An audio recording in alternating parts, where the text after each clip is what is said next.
Hello, everybody. This is for the course Maths2099 at University of New South Wales.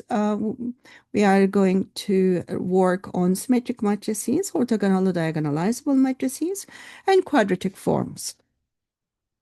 Now, let's remind ourselves what we are talking about. What's a symmetric matrix means? Symmetric matrix is a n by n is a square matrix satisfying this condition. Transposition of the matrix is equal to itself. That's a symmetric matrix.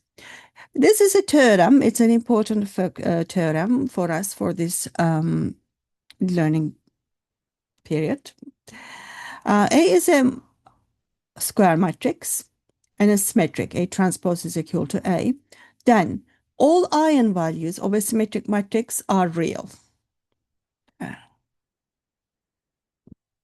I shift things around. I think this was the difficulty why I have strange things here. And A has n orthonormal eigen vectors. And this means is orthogonally diagonalizable. That's what it means. What is an orthogonal matrix means? Orthogonal matrix is if A transpose is equal to A inverse. This is a transpose is equal to its inverse. And another way of saying it is the transpose and itself is equal to transpose with itself, gives you the identity. Basically, the inverse of this matrix is a transpose of this matrix. That is called orthogonal matrix. Now, orthogonally diagonalizable means that there exists a diagonal matrix D and an orthogonal matrix P such that A is equal to PD, P inverse. We looked at the last week, we worked on the diagonalizable matrices, and this week we are working on orthogonal diagonalizable matrices as an application, and then we will look at the quadratic forms related with the symmetric matrices. Now, the important fact related with the symmetric matrices and orthogonal diagonalizable, they are the same concept. It means that if you have a symmetric matrix, it is orthogonal diagonalizable. If it's orthogonal diagonalizable, it is a symmetric matrix. It has to be a symmetric matrix on both sides. Now, from here to here, basically, if we have a symmetric matrix, it's orthogonal diagonalizable. This is the theorem.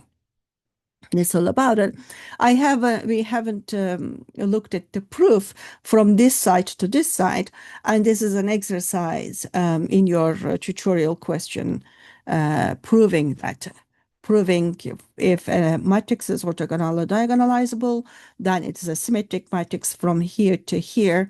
It's an exercise in your tutorial questions. Yeah. Okay, now my aim is to take an orthogonal diagonalizable matrix and emphasize that is a symmetric matrix, and we would like to look at the quadratic form related to it and how we can transform the quadratic the coordinate system such that it will be much more easier to understand the quadratic form. So that's the aim of this tutorial now. So orthogonal, this is a symmetric matrix.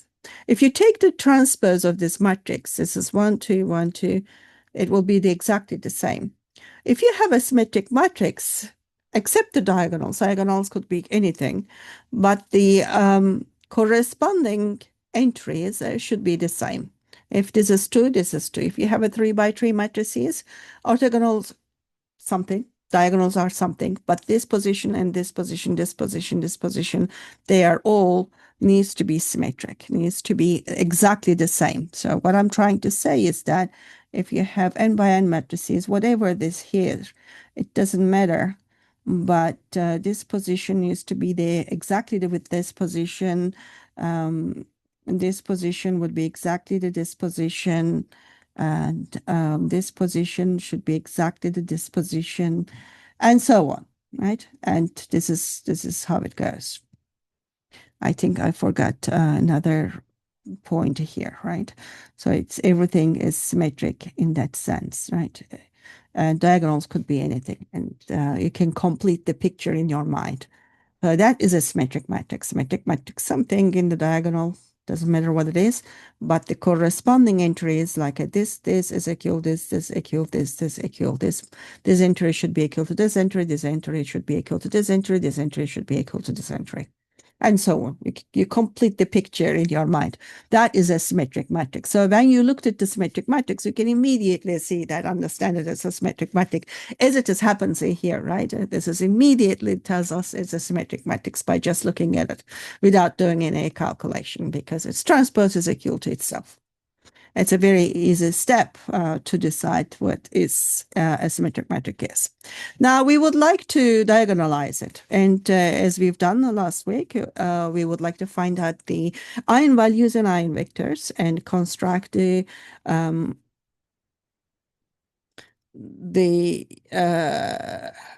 eigenspaces, eigenvectors is basically, it will be the column, but we need to normalize it. Okay, let's go and do the process, and I will explain more.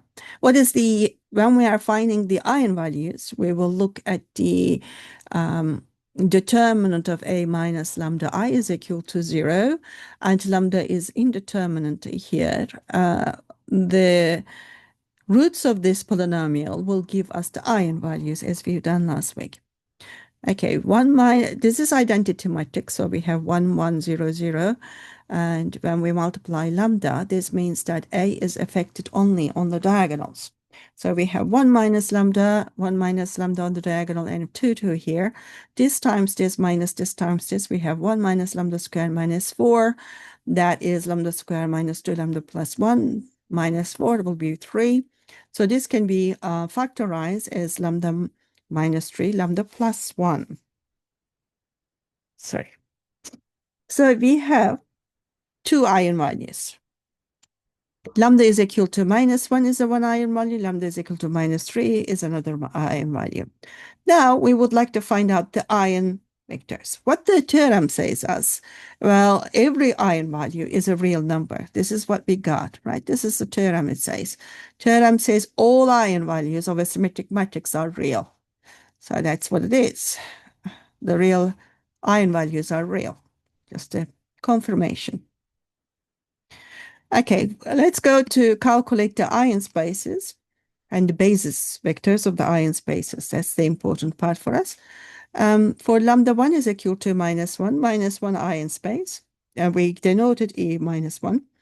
And then that will be kernel of when we put lambda is equal to minus 1, that will be just a plus identity, which means that we will need to calculate the kernel of A plus identity that affect only the diagonal entries. So we will have 1 plus 1 is and 2, 1 plus 1 is 2. And if this is easy to reduce. So 2, 2, 2, 2 will be a reduced matrix as 0, 0 will be here and 1, 1 will be here. Y is free and X is equal to minus Y. It means that the spanning, the basis of this space will be the spanning set of minus 1, 1. So the basis is minus 1, 1, and the kernel space is the spanning set of the minus 1, 1. So this is our basis, right? I can also take 1 minus 1, right? It doesn't matter which one I am taking because this is a basis and this is a basis. Any multiple of this vector, I can take it as I wish. As you wish, it doesn't matter. 3 eigenspace. 3 eigenspace, we denoted as E3. That is the kernel when we put the lambda is equal to 3 here, A minus 3I. So A is 1, 2, 2, 1. So taking the a 3 away from the diagonal entries, we have minus 2, 2, 2, 2, right? So That is the matrix. If we reduce this matrix, minus 2, 2, 2, minus 2, we will obtain 1, minus 1, 0, 0. So y is a free variable and x is equal to y. It means that we have this vector 1, 1, which is the basis of this ion space. So we have this basis and this basis. Let's call this one is u, 1, minus 1, and v is 1, 1. Now, if let's have a look at the dot product, because we want,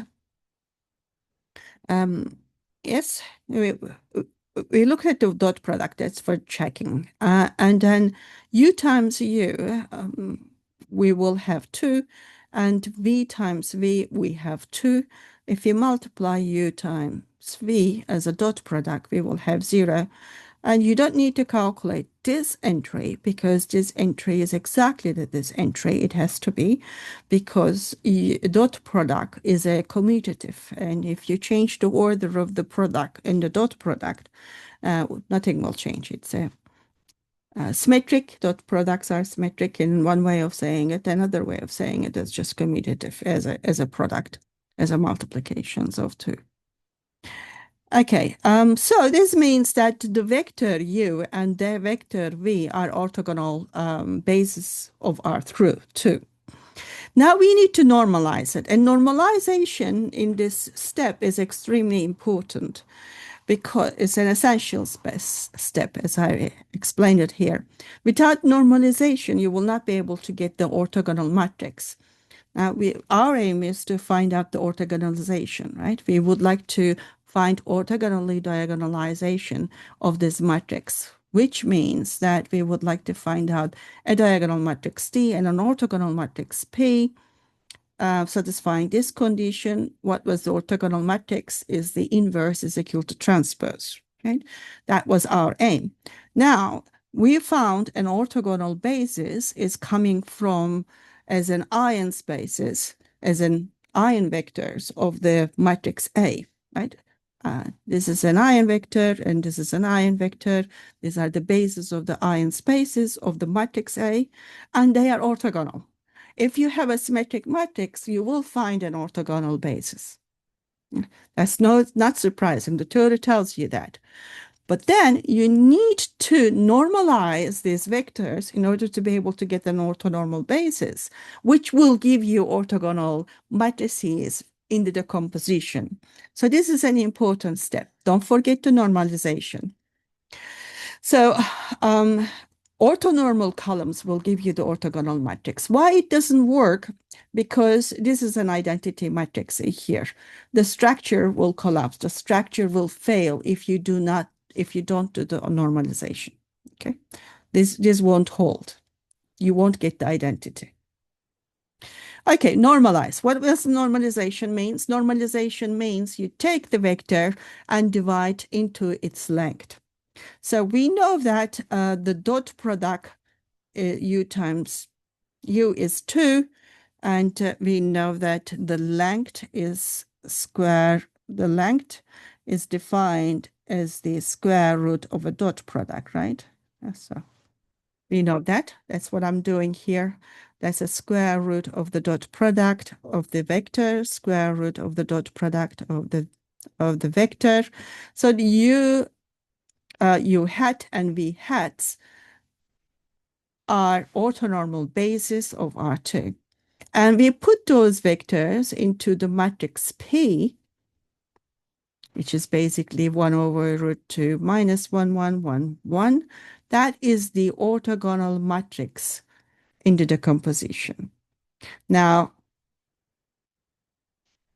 previous week, we were talking about the M, the matrix M. A is equal to MD, M inverse. And then in this case, we have this M matrix for us now is P matrix. And if you would like to check, P inverse is the P transpose. It is easy to do that.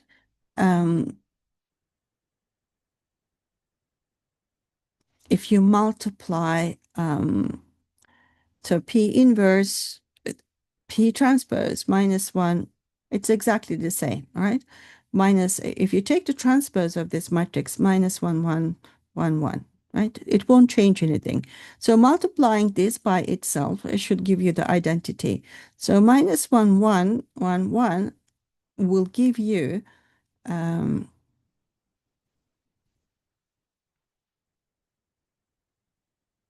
2. And then since you are multiplying these two matrices together, you have 1 over root 2 times 1 over root 2. Then you will have only 1 over 2 multiplying this matrix by itself. Then you will find the identity. You can check that this by itself gives you the identity. That's what I'm trying to say. Right. Okay, for our case, we found exactly what we want to find out. So this matrix is the orthogonal matrix, and D is the diagonal matrix, consists of the eigenvalues. Minus 1 is the eigenvalue. Minus 1 over root. This first column corresponds to the minus 1 eigenvector. This column corresponds to the 3 eigenvector. This order is very important. So this needs to be eigenvector corresponding to eigenvalue. This needs to be the eigenvector corresponding to this eigenvalue. The order needs to correspond exactly the same as we explained last week. Same rule is the same, but the amazing thing happening here when we start the symmetric matrix, then we get orthogonal matrix satisfying this condition. So it is a similar matrix with an organization. So the decomposition as the matrix A is equal to P inverse is this one now. Now, so you can check it. You can check as a multiplying this 3 matrix, or so if we, what I did here. So this times this one is 1 over 2. This times this is minus 1, 3, minus 1, 3. So this is this one. Multiplying this 2 will give you this matrix. And multiplying this here, this times this will be, this is 4 minus 1, which is 2. This is 1 plus 3 is 4. That's 1 plus 3 is 4. That's minus 1 plus 3 is 2, right? The multiplication of these two will give you this matrix. And if you divide everything by 1 over 2, will give you the matrix A. So what we found is correct. So it's always a good idea to check what you found out. That's what my point here. Yeah, we found A is a symmetric matrix. We found the decomposition. We found orthogonal diagonalization of the matrix A, where P is an orthogonal matrix and D is a diagonal matrix.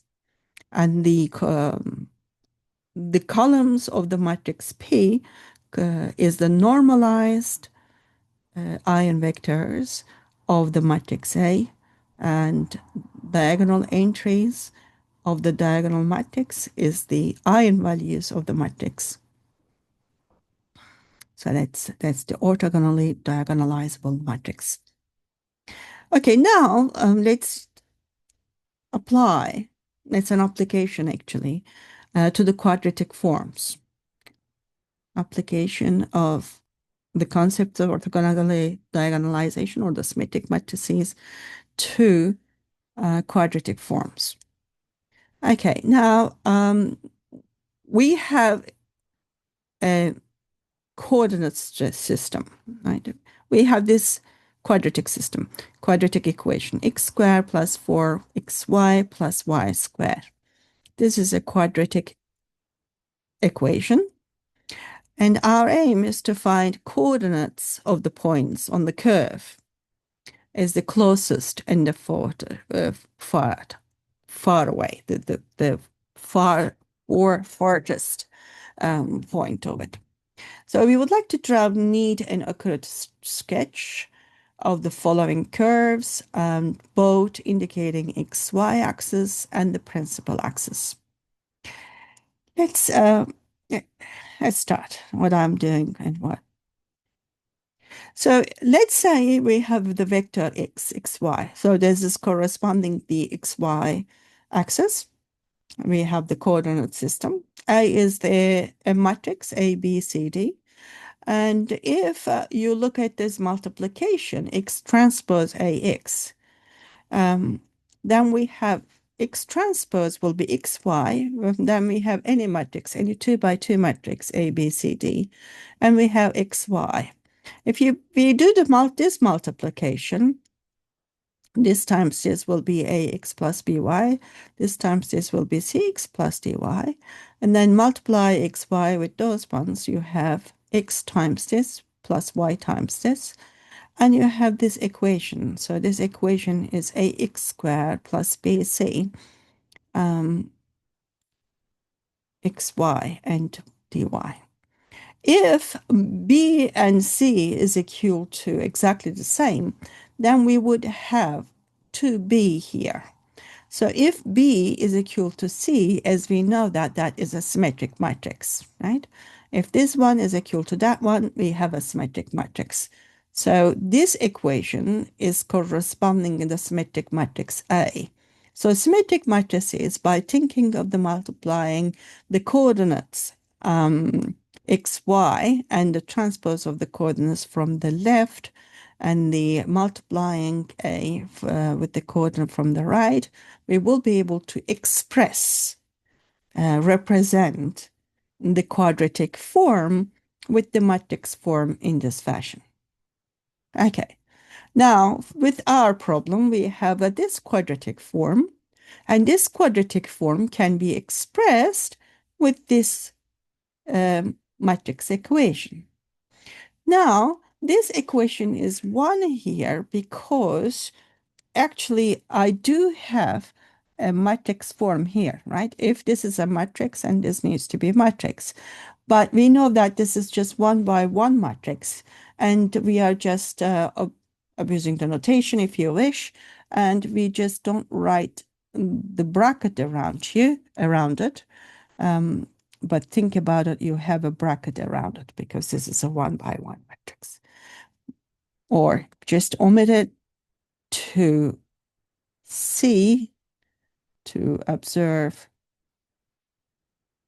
this equation. As long as we know what we are doing, so this represents this quadratic form. Okay, the symmetric matrix, this is a symmetric matrix. The transpose is equal to itself. Now, from the above calculation, we know how to orthogonally diagonalize this matrix, right? This was the P, this was the P inverse. In this particular case, this was P inverse P transpose, and that's the diagonal matrix. Now I'm going to use this knowledge and to plug into what we got here, right? We have x transpose AX is equal to 1. That was the equation that we have. I'm going to play with this matrix equation and plugging into the information A is equal to PD, P inverse, right? Or P transpose. So X transpose AX and replacing A with this equation PD, P transpose.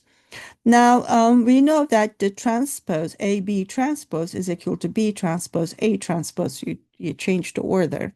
And when you are doing the matrix multiplication, as you know, the order is extremely important. So this is very important, right? So writing down this as a transpose will be the P transpose X transpose, right? Because P transpose will be the itself, which is P, and X transpose will be the X. So if you take the transpose of this one, will be giving you exactly this equation. And then here, I do already have P transpose X, right? This is a matrix transpose, D, another matrix transpose. So this is really another form. And P transpose X will give us another coordinate system. We call this coordinate system principal axis.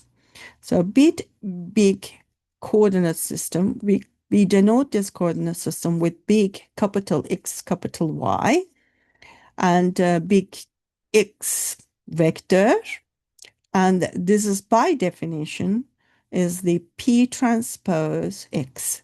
Since in every question your P will change, your definitions of the principal axis will change. Okay, what is this principal axis for us? In this question is P transpose, which is itself, and X and Y. You multiply these ones, and we will obtain 1 over root 2 minus X plus Y and plus X plus Y. So you transform your usual coordinate system to a new coordinate system, which we call it the principal axis. So this is your principal axis, and this is the end of the transformation. That's the conclusion of the transformation. So what we have here, this is X transpose, big X, capital X transpose, and capital X. So I'm writing this equation in this form. Only thing that I have X, Y. Now I'm naming it. So this is big X, this is big Y. So I have big X, Y, and the diagonal matrix I have here minus 1, 3, and I have X, Y over here. And then if I multiply these three matrices, I have minus X squared plus Y squared. So this is equal to 1 is equivalent that this is equal to 1. This is equal to 1, equivalent to this equal to 1, which means that minus X squared plus Y squared is equal to 1. Okay, so I have a new coordinate system. I transfer my old coordinate system to a new coordinate system, and that is the principal coordinate system, XY. With respect to this one, what is the shape or what is the graph of this quadratic form? So if you play this a little bit, we will be able to write it down, this equation as minus X squared over 1, Y squared over 1 over root 3 squared is equal to 1. So that's an equation. So now we know this one. This is a